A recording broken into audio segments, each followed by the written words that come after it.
ध्यान से देखिए इन्हें, देखिए इनकी कदमों की स्फूर्ति को, किस प्रकार इनकी आंखें हर समय चौकन्नी रहती हैं। तलवार के युद्ध में केवल हाथ ही प्रयोग में नहीं आते, आपके हाथ, आपके पैर, आपकी कमर, इनमें संतुलन होना चाहिए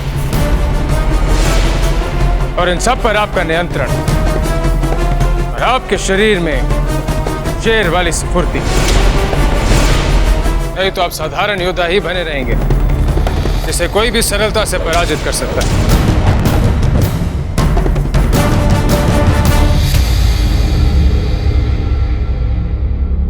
अपनी अपनी लकड़ी की तलवारें उठाइए और अभ्यास आरंभ कीजिए।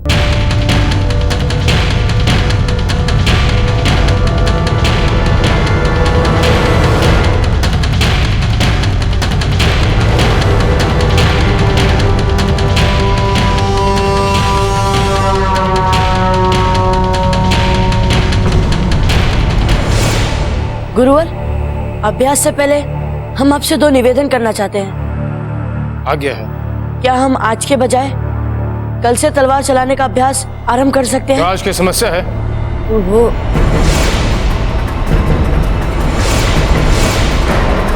गुरुवर, वो लकड़ की तलवार दी जाए।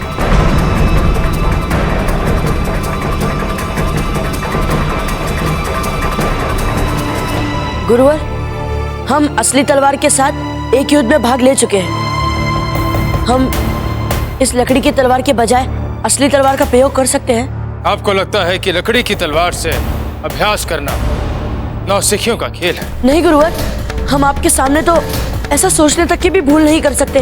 हमारी तलवार लेके आए।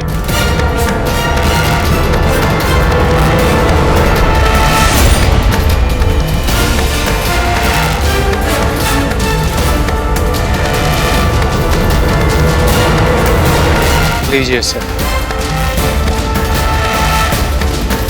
लीजिए इसे।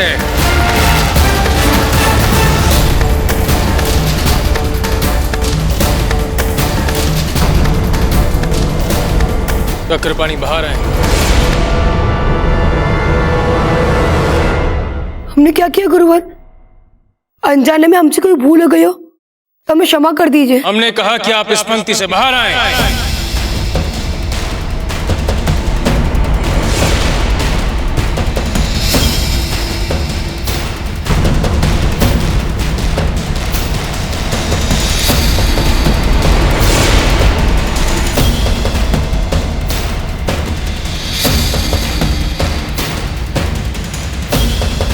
कुंवर प्रताप, आपको इस अखरोट को अपनी तलवार से दो भागों में तोड़ना है।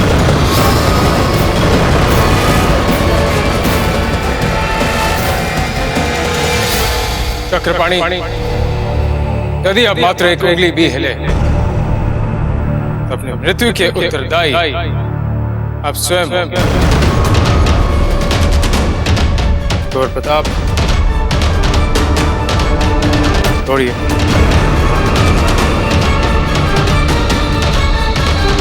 दया करें हम पे बाबूजीराज, दया करिए। अभी हमें जीवन में बहुत कुछ करना है। हमारी माँ के बारे में तो सोचिए। माँ का कलेजा निश्चित रूप से हमारे सर के साथ टूट जाएगा। विंदास, कहाँ हम सोच रहे थे कि बाबूजीराज प्रताप आज गुरुजी से बात कर कर हमें लक्ष्मण दंगल दिखाने की व्यवस्था करेंगे, पर यहाँ मित्र के हाथों मित्र को मरते देखना पड़ रहा है। आगे बढ़िए कुंवर प्रताप। चलिए कुंवर प्रताप।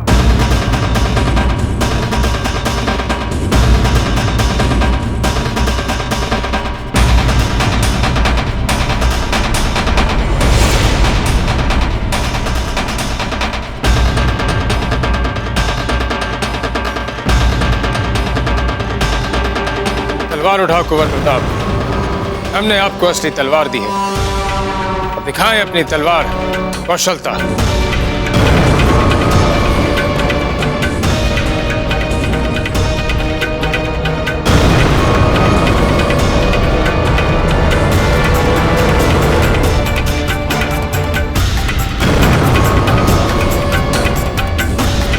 तलवार चलाइए कुंवर प्रताप।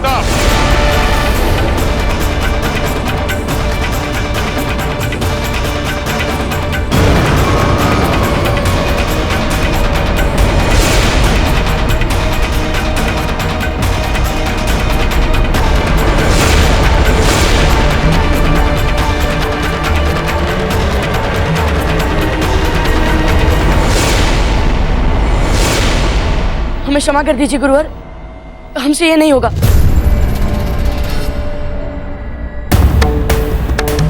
आपने कहा कि आपने युद्ध लड़ा है, तो हमने नहीं देखा, किंतु हम देख रहे हैं कि हमारे सम्मुख एक अहंकारी राजकुमार खड़ा है, जिसे लगता है कि उसे विधिवत तलवार प्रशिक्षण की, तलवार के अभ्यास की कोई आवश्यकता नहीं है। जब तक आपको अपनी तलवार पे वो भरोसा नहीं है जो इन लोगों को आप पर है, तब तक आप योद्धा कहलाने के योग्य नहीं। क्षमा कर दीजिए गुरुवर, हमें आज आपसे एक बहुत ही महत्वपूर्ण शिक्षा मिल गई है। लकड़ी की तलवार उठाएं और कुंवर शक्ति के साथ अभ्यास करें।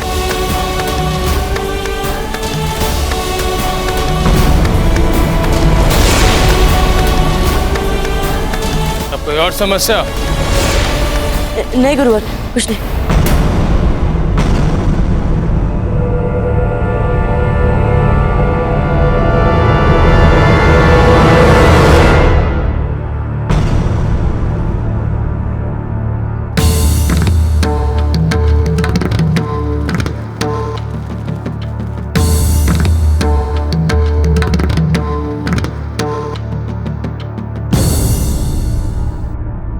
रावत जी, आज राजपुताने से कोई भी राजा यहाँ नहीं आए। तभी राजाओं ने अपने राजदूतों को भेजा है, वे स्वयं नहीं आए। डूंगरपुर के राजा इसलिए नहीं आए क्योंकि वो सिरोही नरेश से मिलना नहीं चाहते, और सिरोही के राजा इसलिए नहीं आए क्योंकि वो मारवाड़ के मालदेव का सामना नहीं करना चाहते। इस समस्त राजपुताने में हर राजा को किसी न किसी से द्वेष है।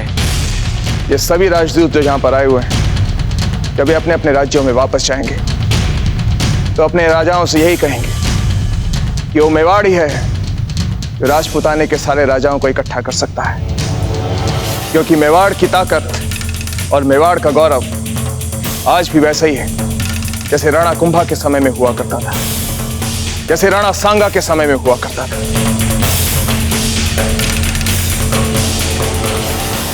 अम्मा गड़े हुकुम। आइए अहमद, आइए।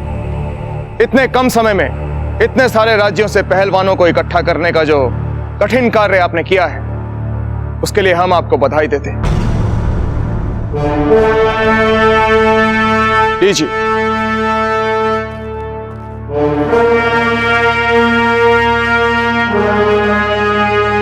अहमद, इतने सारे पहलवानों में से वो वीर कौन है जिसकी आप तब से प्रशंसा कर रहे हैं?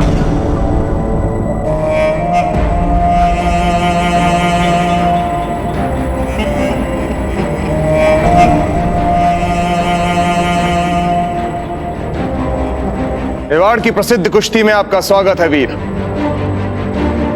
अहमद ने आपकी बहुत प्रशंसा की है, इसलिए हम आशा करते हैं कि आप मेवाड़ के हेमराज को कुश्ती में कड़ी टक्कर देंगे। हम पर यकीन कीजिए हुकुम, आपको मायूस होने का मौका नहीं देंगे।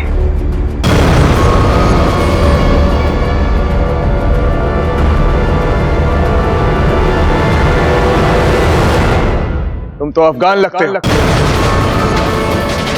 क्योंकि तुम्हारी बोली उन अफगानों से मेल खाती है जो कुछ समय पहले हमारे राज्य में थे। नहीं नहीं हुकुम, ये तो पक्के हिंदुस्तानी हैं। दिल्ली से आए हैं, शायद दिल्ली में रहते रहते इनकी जबान ऐसी होगी।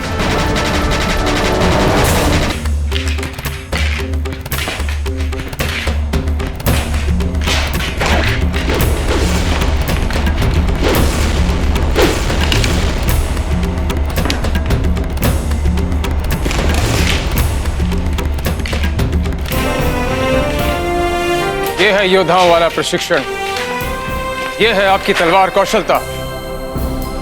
गुरुवर, हमें लगता है दादा भाई थोड़ा घबरा गए थे। हमारा आपसे नम्र निवेदन है कि आप इन्हें एक और अवसर दे दें। आज्ञा है।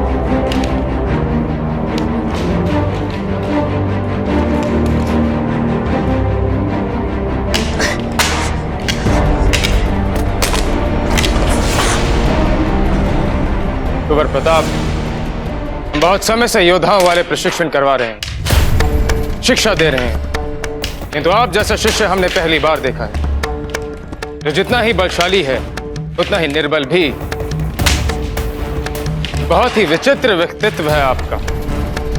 अपने सामर्थ्य के लिए आवश्यकता से अधिक आत्मविश्वास है आप में, और इस प्रकार का व्यक्तित्व मेवाड़ के भावी कर्णधार के लिए उचित नहीं। ऐसे नहीं है गुरुजी, हमें पता है कि बाबूराज प्रताप ठीक से तलवार क्यों नहीं चला पा रहे, क्योंकि इनके हाथ में चोट लगी है। हमने अपनी आंखों से देखा था।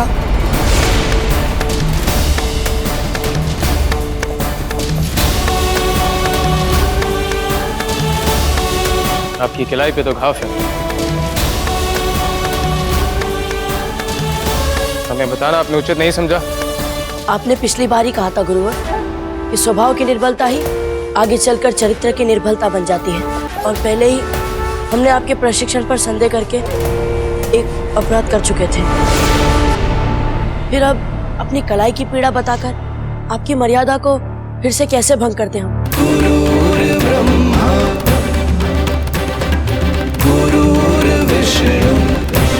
मैं राणा जी ने आग्रह किया था कि आप सबको लक्ष्मण दंगल में जाने की अनुमति दें। भविष्य में आप सबको गुरुकुल में कुश्ती सिखाई जाएगी, और लक्ष्मण दंगल में देश के भावी पहलवान प्रतियोगिता वाला प्रशिक्षण करेंगे, जो आपके लिए कुश्ती सीखने का उचित अवसर है। इस कारणवश हम आप सबको लक्ष्मण दंगल में जाने की अनुमति दे रहे हैं।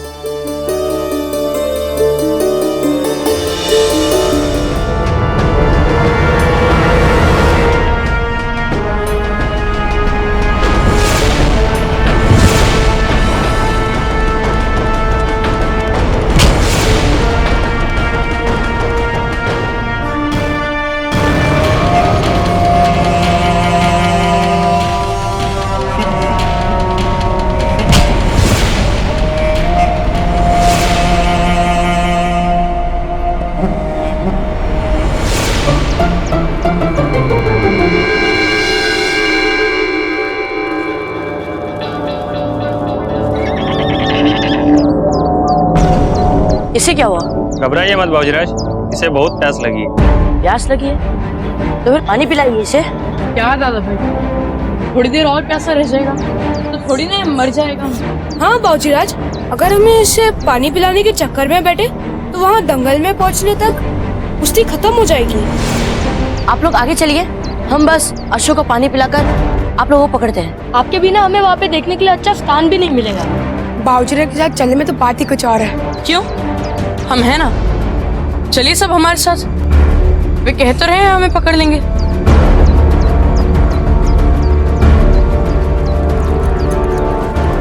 आप इनके लिए पानी लेकर आइए।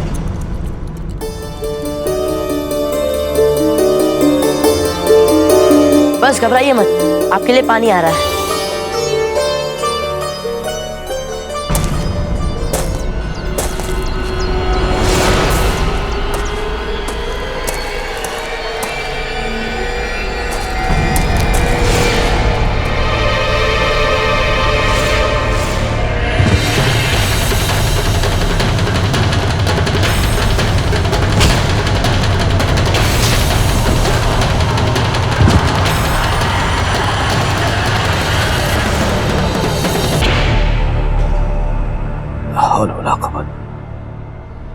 इब्राहिम मियां कहाँ चले गए?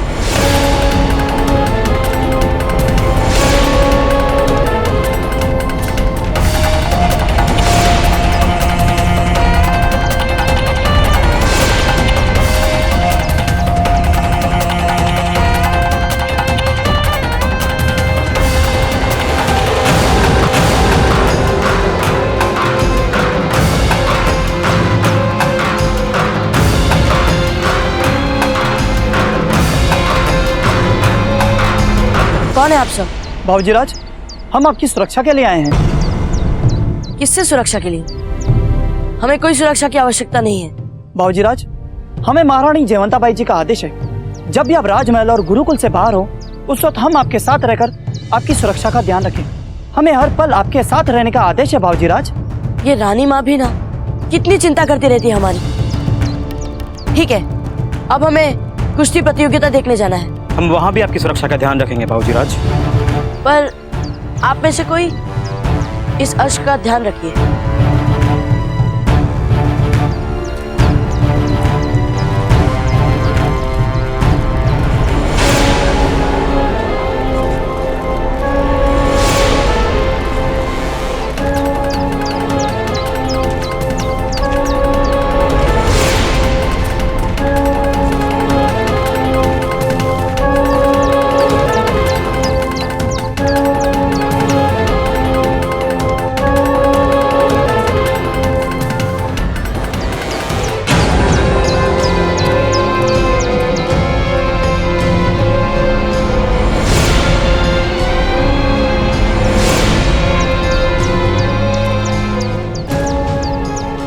ये क्या कर रहा है यहाँ?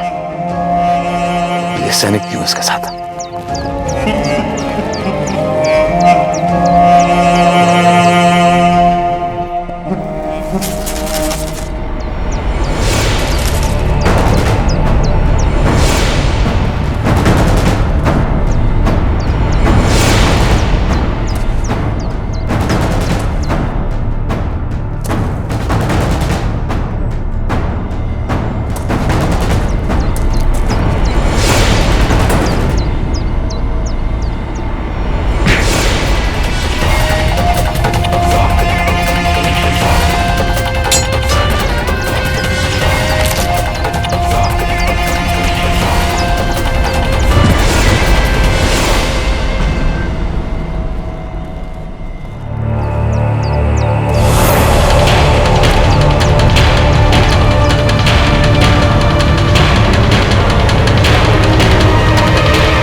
मेवाड़ के नागरिकों और सभी उपस्थित दर्शकों, पिछले लक्ष्मण दंगलों की तरह इस बार भी यहां आया कोई भी पहलवान मेवाड़ केसरी अपराजय हेमराज को नहीं हरा पाया है। ठहरिए, आप लोग तो 3 लोग थे ना? रुक जाओ, मत जाओ कहीं। ये तो उसकी रोज की आदत है, चलते चलते गायब होकर बाद में अचानक से चौंकाने की। अब उसकी चिंता छोड़ो और आगे बढ़ो। देर हो रही है बाबूजी राज को दंगल पहुंचने में। चलो। प्रणाम राणा जी। प्रणाम आचार्य जी। आइए, स्थान ग्रहण कीजिए। आचार्य जी, हम आशा करते हैं कि आप अपने गुरुकुल से और अच्छे पहलवान तैयार करें, नहीं तो हमें अपनी अंतिम सांसों तक इस हेमराज को ही लक्ष्मण दंगल पुरस्कार ले जाते हुए देखना पड़ेगा।